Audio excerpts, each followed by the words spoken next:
Hello students. हम लोग इस समय फाइनेंशियल मैनेजमेंट के बारे में चर्चा कर रहे हैं, जिसमें कि एक वीडियो बना करके मैंने आपके पास भेज दिया है। उस वीडियो में बहुत ही सरल शब्दों में जो फाइनेंशियल मैनेजमेंट का बेस है वो मैंने आपको बताने की पूरी कोशिश किया है, पूरी की पूरी कोशिश। और आज इस वीडियो में हम फाइनेंशियल मैनेजमेंट का डिसीजन क्या क्या होता है ये हम आपको बताने की पूरी कोशिश करेंगे। कुल मिला के स्टूडेंट्स, जो फाइनेंशियल मैनेजमेंट का डिसीजन है, ये डिसीजन 3 स्टेप में आपको किसी भी किताब में मिल जाएगा। और यही 3 डिसीजन एक अच्छे ऑर्गेनाइजेशन में फाइनेंशियल मैनेजमेंट के बारे में लिया जाता है, जिसमें आज जो इसका पहला डिसीजन है उसके बारे में हम आप चर्चा करेंगे। तो जो इसका पहला डिसीजन है वो आपका है इन्वेस्टमेंट डिसीजन। फाइनेंशियल मैनेजमेंट का पहला डिसीजन है इन्वेस्टमेंट डिसीजन। इस डिसीजन को long term financial investment decision के नाम से भी जाना जाता है। Long term financial investment decision क्यों?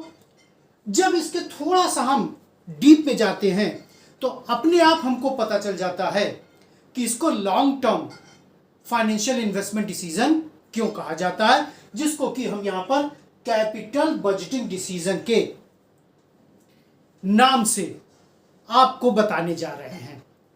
जब भी कोई ऑर्गेनाइजेशन फाइनेंशियल डिसीजन लेने जाएगा तो जो पहला डिसीजन लेगा long term financial investment decision, या जिसको कैपिटल बजटिंग डिसीजन कहेंगे, इसमें 2 तरह का डिसीजन वो लेगा। पहला, जिसको कि ए पॉइंट में यहां पर मैंने दिखाया है, capital budgeting decision, point number A. Point number B, working capital decision. ये दोनों डिसीजन, ये आप कह सकते हैं एक ऑर्गेनाइजेशन को, किसी भी ऑर्गेनाइजेशन को, ऑर्गेनाइजेशन किसी भी नेचर का हो, एक ऑर्गेनाइजेशन को बहुत ही सॉलिड, बहुत ही अच्छा और बहुत ही डीप फाइनेंशियल डिसीजन देता है, जिसको कि कहते हैं नींव का पत्थर। यानी एक तरह से ऑर्गेनाइजेशन का ये डिसीजन नींव का पत्थर कहलाता है। अब इसमें एक एक चीज देखते हैं, कैपिटल बजटिंग डिसीजन में क्या क्या हो सकता है। सब तो मैंने नहीं लिखा है, लेकिन इस नेचर के कुछ एग्जाम्पल को लेकर के हम आपको बताने की कोशिश करेंगे। ठीक इसी तरह से जब वर्किंग कैपिटल डिसीजन हम आपको बताएंगे, उसमें भी सब तो नहीं लिखा है, लेकिन 1-2 पॉइंट लेकर के हम आपको बताने की कोशिश करेंगे। लेकिन ध्यान रखिएगा, जो ये आपका कैपिटल बजटिंग डिसीजन है, ये long term financial investment decision है। लॉन्ग टर्म की बात कर रहे हैं। इसमें सबसे पहला एक एग्जाम्पल लेकर के, ये 4 स्टेप लेकर के हम आपको बताने की कोशिश कर रहे हैं। Purchase of new fixed assets. Student, किसी भी ऑर्गेनाइजेशन में आप जाएंगे, वहां पर कोई न कुछ फिक्स्ड एसेट्स जरूर होगी। जैसे आप किसी एजुकेशन इंस्टीट्यूशन में जाइए, वहां पर आपको डेस्क, चेयर, फैन, एसी या इसी तरह की बहुत चीजें आपको देखने को मिल जाएगी। या किसी भी अन्य जो उस नेचर के ऑर्गेनाइजेशन में जाइए, उस नेचर की चीज आपको वहां पर मिल जाएगी। और ये सब चीजें ऐसी हैं स्टूडेंट्स कि रोज रोज परचेज नहीं की जाती है। ये कहिए कि रोज रोज कोई परचेज करेगा, ऐसा नहीं है। इसलिए इस पर जो भी पैसा ऑर्गेनाइजेशन लगाने जा रहा है, जो भी पैसा ऑर्गेनाइजेशन लगाने जा रहा है, बहुत ही सोच समझ करके ऑर्गेनाइजेशन पैसा लगाएगा, क्योंकि इसमें जो भी फाइनेंस इन्वेस्ट किया जाता है वो बहुत बड़ी अमाउंट का इन्वेस्टमेंट होता है। जितना बड़ा ऑर्गेनाइजेशन उतना बड़ा इन्वेस्टमेंट। इसमें थोड़ी सी भी गलती ऑर्गेनाइजेशन के ऊपर बहुत बड़ा असर डालती है। इसलिए ये जो भी फिक्स्ड एसेट्स वो ऑर्गेनाइजेशन खरीदने जा रहा है, बहुत ही एनालाइज करके, बहुत ही सोच समझ करके इसमें इन्वेस्ट किया जाता है। इसको इन्वेस्टमेंट डिसीजन क्यों कहा जाता है, यहीं पर हम आपको बता देते हैं। क्योंकि इसमें लगाया गया जो भी फाइनेंस है, जो भी इसमें फाइनेंस लगाया गया है, 1 करोड़ लगाया गया, 10 करोड़ लगाया गया, या जैसा ऑर्गेनाइजेशन का स्ट्रक्चर है उस हिसाब से, उसको यूटिलाइज करके ही ऑर्गेनाइजेशन अपने काम को, जो भी नेचर है काम का, वो आगे करता है, वो आगे बढ़ाता है, और उसी के बेस पर ऑर्गेनाइजेशन कुछ न कुछ फ्यूचर में अर्न करने की कोशिश करता है। वो चाहे सोशल ऑब्जेक्टिव हो, चाहे इकोनॉमिक ऑब्जेक्टिव हो, चाहे पॉलिटिकल ऑब्जेक्टिव हो, चाहे टेक्नोलॉजिकल ऑब्जेक्टिव हो, जो भी ऑब्जेक्टिव है वो अर्न करने की ऑर्गेनाइजेशन कोशिश करता है। तो इसमें लगाया गया पैसा चूंकि बहुत ही लॉन्ग टर्म का होता है, बहुत ही लॉन्ग टर्म का, एक तरह से इसको हम कह सकते हैं अनलिमिटेड पीरियड, इसलिए इसको कहा जाता है कैपिटल बजटिंग डिसीजन या long term financial investment decision. ठीक इसी तरह से अगर कोई ऑर्गेनाइजेशन कोई नई ब्रांच अपनी खोलने जा रहा है, कोई भी कहीं पर भी, तो जब भी ऑर्गेनाइजेशन नई ब्रांच खोलेगा स्टूडेंट, तो उसके लिए उसको बहुत ढेर सारी व्यवस्था करनी पड़ती है, जिसमें बहुत बड़ा इन्वेस्टमेंट उसको करना पड़ता है। जमीन खरीदनी पड़ेगी, उसका स्ट्रक्चर बनवाना पड़ेगा, उसमें इंफ्रास्ट्रक्चर लगवाना पड़ेगा, जिस नेचर का जैसा ऑर्गेनाइजेशन है। तो इसमें भी बहुत बड़ी अमाउंट में फाइनेंस का इन्वेस्टमेंट किया जाता है।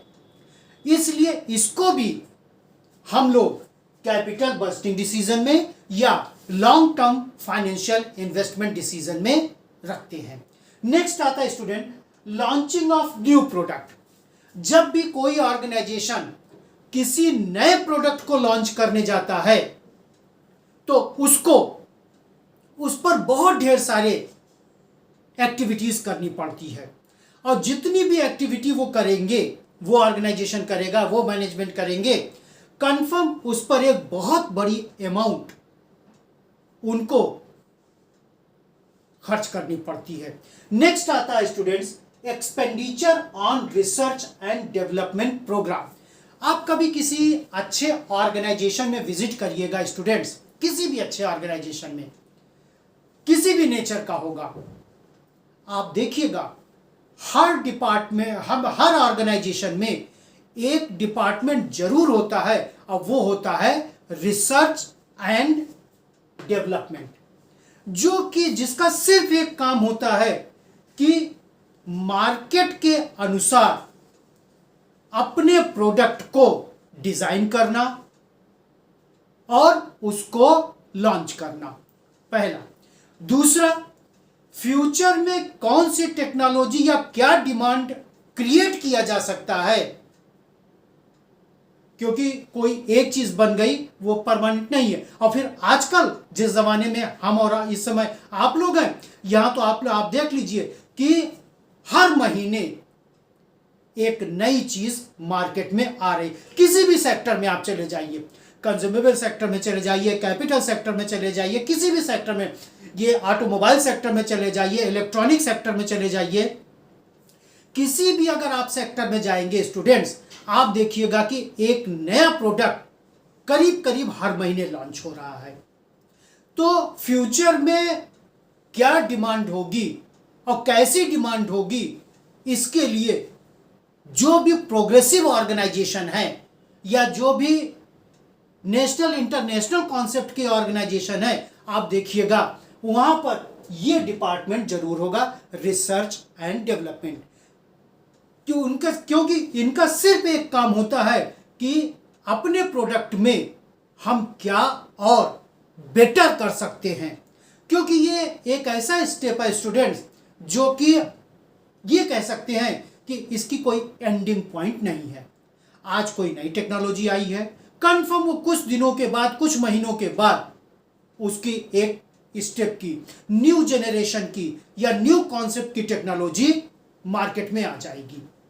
जैसे वो नई टेक्नोलॉजी, जो कि नई टेक्नोलॉजी है, आप खुद देखिएगा 1 महीने, 2 महीने, 3 महीने के बाद उसी कॉन्सेप्ट की एक नेक्स्ट जनरेशन की टेक्नोलॉजी हमारे आपके सामने आ जाएगी। ये किसी भी सेक्टर में है। तो ये कौन करता है? ये रिसर्च एंड डेवलपमेंट प्रोग्राम करता है। तो चूंकि इन जो है मैंने चारों ये एग्जाम्पल लिया है, ये चारों एग्जाम्पल स्टूडेंट्स कंफर्म है कि इस पर किया गया खर्चा एक बहुत बड़ी अमाउंट होती है। किसी भी ऑर्गेनाइज ये कह सकते हैं कि ये एक बहुत बड़ा फाइनेंशियल बर्डन है किसी ऑर्गेनाइजेशन के ऊपर, और ये बहुत लंबे समय तक के लिए किया जाता है, बहुत लंबे समय। सपोज करिए, जैसे एक एग्जाम्पल ले, कोई भी नदी पर पुल बनाना है या टनल बनानी है, तो इन सब को बनाने में एक तो बहुत बड़ी अमाउंट चाहिए, थोड़ी बहुत तो बहुत बड़ी अमाउंट। और ऐसा नहीं है कि चूंकि ये एग्जाम्पल हम लिए हैं इसलिए इसी पर बेस करते हैं, आज हम टनल बना दिए या नदी पर पुल बना दिए, 2, 4, 10 महीने या साल भर के बाद उसको तोड़ के दूसरा बनाएंगे, ऐसा कहीं नहीं होगा, ऐसा कहीं नहीं होगा।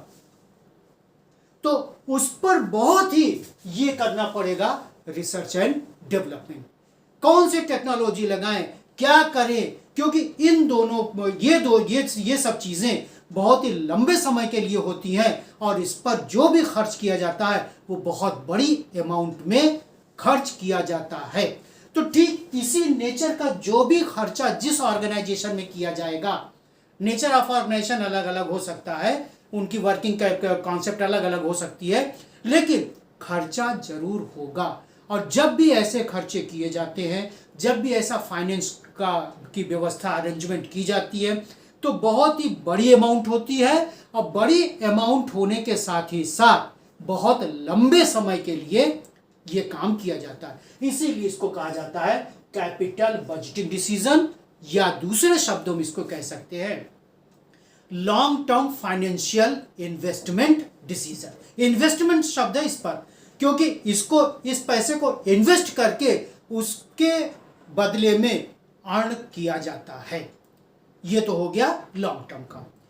लॉन्ग टर्म के पैरेलल ही ये चलता है, कैपिटल बस्टिंग के पैरेलल ही चलता है वर्किंग कैपिटल डिसीजन, क्योंकि सिर्फ लॉन्ग टर्म के भरोसे या कैपिटल बस्टिंग के भरोसे ये कहिए कि प्रोग्रेस किया जा सके, ये इम्पॉसिबल है, ये इम्पॉसिबल है। जब तक कि वर्किंग कैपिटल डिसीजन भी उतना इंटेलिजेंट ना हो जितना इंटेलिजेंट की आपका कैपिटल बस्टिंग डिसीजन है। तो दोनों डिसीजन, वर्किंग कैपिटल डिसीजन और कैपिटल बस्टिंग डिसीजन, ये दोनों डिसीजन बहुत ही इंपॉर्टेंट होते हैं। तो वर्किंग कैपिटल डिसीजन को एक दूसरे नाम से भी जाना जाता है शॉर्ट टर्म फाइनेंशियल डिसीजन। ये लॉन्ग टर्म फाइनेंशियल डिसीजन है, ये शॉर्ट टर्म। क्यों? क्योंकि जब भी ये डिसीजन तो कंप्लीट हो गया, जब भी इस डिसीजन के बेस पर अब ऑर्गेनाइजेशन में काम होगा, अब ऑर्गेनाइजेशन अपना स्टेप लेगा। जब ऑर्गेनाइजेशन स्टेप लेगा तो पर डे उसको फाइनेंस की जरूरत पड़ेगी, प्रॉपर मैनेजमेंट की जरूरत पड़ेगी। जैसे एफिशिएंट कैश मैनेजमेंट, कहां, कब, कितना और क्यों हमको कैश की जरूरत पड़ेगी, और पक्का पड़ेगी, ऐसा नहीं कि जरूरत नहीं पड़ेगी। ये पहले से ही इसका मैनेजमेंट करके रखना पड़ेगा। मैनेजमेंट के साथ क्या जुड़ा है? Efficient cash management. Cash management नहीं करना है, एफिशिएंट कैश मैनेजमेंट करना है, जिससे कि जो भी कैश जहां पर हम लगा रहे हैं, चूंकि ये शॉर्ट टर्म है, हो सकता है आज कम कैश की जरूरत हो, नेक्स्ट वीक ज्यादा कैश की जरूरत पड़े, तो ये पहले से ही मैनेजमेंट करके रखना पड़ेगा, इसीलिए इसको कहा गया एफिशिएंट कैश मैनेजमेंट। इसी के साथ है इन्वेंट्री मैनेजमेंट। इन्वेंट्री को एक तरह से आप कह सकते हैं स्टॉक मैनेजमेंट। स्टॉक दो तरह का होता है, एक ओपनिंग स्टॉक, दूसरा क्लोजिंग स्टॉक। इसी के साथ ही वर्क इन प्रोग्रेस भी होता है। कुछ काम ऐसे होते हैं, कुछ काम क्या, जितने भी लॉन्ग टर्म डिसीजन के होंगे वो बहुत लंबे समय तक के लिए होते हैं। हो सकता है सालों साल ये वर्क चलता रहे, जैसे किसी पुल बनाने का काम, एक दिन में पुल नहीं बनेगा, या रोड कंस्ट्रक्शन का काम, एक दिन में रोड कंस्ट्रक्शन नहीं होगा। डैम बनाने का काम, एक दिन में डैम नहीं बनेगा। या जिसको कहते हैं ओपनिंग न्यू ब्रांच, जब भी ब्रांच खोलेंगे तो स्ट्रक्चर एक दिन में नहीं बन जाएगा। इसको हो सकता है इस काम को करने में हमको आपको महीनों या कई साल का समय लग जाएगा। तो कंफर्म इसको हम लोग वर्क इन प्रोग्रेस में कंसीडर करते हैं। जितना काम होता चला जाएगा उसमें पैसा इन्वेस्ट करते चले जाएंगे, और जो काम कल होना है, फ्यूचर में होना है, उसका मैनेजमेंट एफिशिएंट हमको करना पड़ेगा। तो इसीलिए यहां पर इन्वेंट्री मैनेजमेंट का भी कॉन्सेप्ट रखा गया है कि जो भी काम होता चला जा रहा है उसमें हमारे पास स्टॉक वेल इन एडवांस है या नहीं है, प्रॉपर स्टॉक हर चीज का। ऐसा नहीं कि कोई स्टॉक बहुत ज्यादा है, कोई स्टॉक बहुत कम है। जो बहुत ज्यादा है वो तो पड़ा रह गया, जो बहुत कम है उसके बेस पर अब हमारा काम रुक गया। स्टूडेंट्स कभी आप लोग आगे पढ़िएगा, स्टॉक में वर्क इन प्रोग्रेस में बहुत अच्छे ढंग से आपको हम बताएंगे अपने किसी वीडियो में कि कैसे कैसे वर्क इन प्रोग्रेस में इसको हम लोग सॉल्व करते हैं। इसी तरह से day to day working of enterprise, per day जितना बड़ा ऑर्गेनाइजेशन उतना बड़ा स्टाफ, उतना बड़ा वर्किंग लोड। तो डे टू डे वर्किंग जो भी रोज के काम हो रहे हैं उसमें भी पर डे एक एफिशिएंट वर्किंग की जरूरत पड़ेगी, एफिशिएंट एनवायरनमेंट की जरूरत पड़ेगी, एफिशिएंट मैनेजमेंट की जरूरत पड़ेगी। इन सब काम को करने के लिए स्टूडेंट्स हमको, आपको यानी ऑर्गेनाइजेशन के मैनेजमेंट को प्रॉपर अमाउंट में शॉर्ट टर्म फाइनेंस की जरूरत पड़ेगी। तो ये चीज मैंने आज आपको इन्वेस्टमेंट डिसीजन में एक छोटे से वीडियो में बहुत ही सरल शब्दों में आपके सामने ला करके रख दिया है।